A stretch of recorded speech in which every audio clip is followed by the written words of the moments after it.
The M18 FUEL pencil vibrator had way more power than the competitors. We've used two others in the past, and this one exceeded our expectations. Not having the cord is a huge benefit, especially if you don't have somewhere to plug in, and then you're dragging the cord the whole time, so being battery operated is huge. I'd use it in pretty much any application. I mean, the 8-foot for 8-foot walls, the 4-foot for smaller jobs. I mean, when you got a tool with that kind of reliability, it's a game changer. The Milwaukee pencil vibrator hits like no other. The pencil vibrator hits harder and performs better than its competitors. The quality of a tool is everything in our trade for what we do. If the tool doesn't work properly, it falls back on us for not choosing the right brand to use. We don't have that problem with Milwaukee tool. Power and runtime are a huge factor.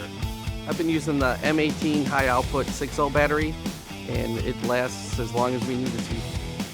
Battery life is what really made a difference. I no longer have to worry about a cord, and the battery life is unmatched.